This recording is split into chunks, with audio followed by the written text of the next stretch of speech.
Agora a gente vai começar a falar sobre juros simples. Então vamos entender primeiro o que são esses juros simples. Juros é um sistema de capitalização. Tá? O juros simples é um sistema específico de capitalização em que os juros são constantes, são sempre os mesmos para todos os meses. É lógico, eu estou falando em meses porque é o mais comum. Tá? Normalmente a gente trabalha com uma capitalização mensal, mas se você estiver pensando em dias, seriam os mesmos juros para todos os dias. Se estiver pensando em anos, os mesmos juros para todos os anos. Os mesmos juros para o período que você está considerando. Tá? Isso significa o seguinte: você vai calcular o valor dos juros uma única vez.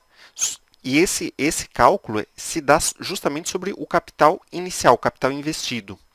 E aí você vai pegar esse valor e vai aplicar em todos os próximos meses, né? De novo, se você estiver considerando mensal, em todos os próximos meses dessa aplicação. Ah, mas na prática se usa juros simples? Existem algumas situações, poucas, tá? De modo geral, o que se usa mais são os juros compostos. Mas existem alguns cálculos judiciais que muitas vezes os juízes mandam calcular os juros aplicando juros simples, tá? Mas aí é algo muito específico, eu não vou entrar em detalhes, mas eu só quero dizer para você que sim, existe uma aplicação prática.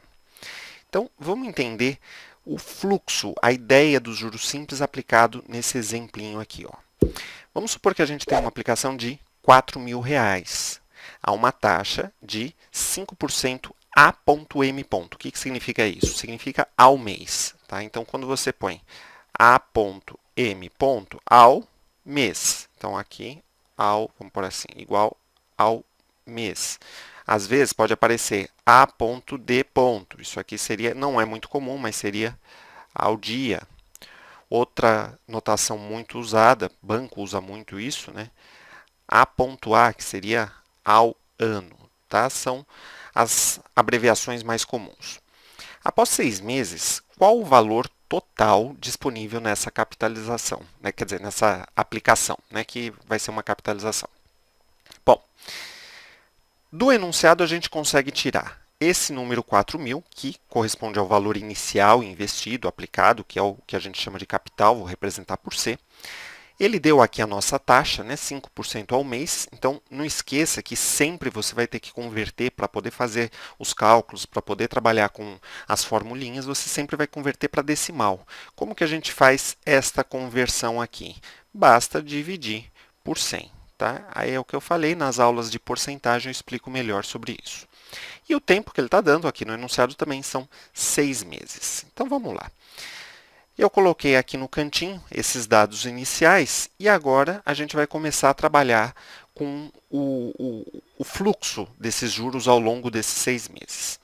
Então, a primeira coisa que a gente vai fazer é calcular os juros, que não esqueça, nos juros simples esses juros vão ser fixos. Tá? Então, no caso, como a taxa é de 5% e o capital é 4.000, o que a gente tem que fazer é calcular esses 5% desses 4.000, que é o que eu pus aqui, ó, 5% de 4.000, 5% vai transformando para decimal vai virar 0,05, D em matemática vira vezes 4.000. Fazendo a continha, você vai ter um juro mensal aí de R$ 200. Tá? Então, vamos começar o nosso fluxo. A gente tem um valor inicial, dado aqui no enunciado, de 4.000, que é o nosso capital, e agora a gente vai para o primeiro mês. Então, depois de um mês, o que vai acontecer? Esse capital vai render, vamos falar assim para ficar mais fácil, vai render R$ 200. Então, no final do primeiro mês, você vai ter esses 4.000 mais o que rendeu, mais os R$ 200. Então, você vai ter 4.000 mais 200, R$ 4.200. Agora, no mês seguinte, de novo, vão incidir os mesmos juros, os mesmos R$ 200. Não esqueça que aqui são juros simples, tá? Então, esse valor aqui não vai mudar.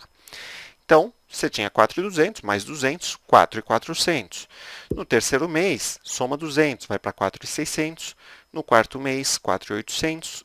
No quinto mês, vai para 5.000. No sexto mês, vai para R$ 5.200. Tá? Então, esse que é o fluxo, os juros sempre iguais, e eles foram calculados aqui no começo. Você calculou uma vez sobre o capital e aplica ele para todos os meses, não importa quantos meses forem. Agora, vamos então tirar algumas conclusões sobre isso. O nosso fluxo está aqui. A gente já tinha calculado os juros mensais. Agora, eu posso calcular os juros totais. O que seriam os juros totais? A cada mês que passou, acrescentou 200. Se são 6 meses, e para cada mês os juros foram iguais a R$ 200, você tem 6 vezes 200, os juros totais de R$ 1.200. Certo? Qual é o montante? Quer dizer, o que significa esse 5.200 que a gente tem aqui? Significa que você tinha aplicado 4.000, acrescentou 1.200 nesse período, quer dizer, eu tenho um capital de 4.000, tenho juros totais de 1.200, portanto, eu tenho um montante que é o capital mais esses juros, ou seja, tenho esse montante aqui de R$ 5.200. Ok? Bom, com isso, com essa lógica entendida, a gente pode passar para a etapa de entender as fórmulas. Então, quais são as fórmulas que a gente vai ter nos juros simples? Basicamente, essa segunda aqui, que é a fórmula mais simples, né? Que o montante, quer dizer, o que eu tenho no final é o que eu tenho no começo, que é o capital, somado com o que rendeu ao longo dessa aplicação. Então, montante igual capital mais juros. Beleza. Os juros simples, eles podem ser calculados dessa forma. O capital vezes a taxa vezes o tempo. Tá? J igual a CIT. Então, juros igual a CIT quando for juros simples. Hein? E não esqueça disso aqui, o tempo tem que estar na mesma unidade da taxa. Se não tiver, converta o tempo para a unidade da taxa. Então, a partir de agora, a gente precisa começar a aplicar tudo isso. Então, a gente vai ver alguns exemplos em que eu vou mostrar vários casos possíveis e como que você vai fazer o cálculo do capital, do juro, da taxa, do tempo, do montante. Então, no próximo vídeo, a gente começa a trabalhar com esses exemplos.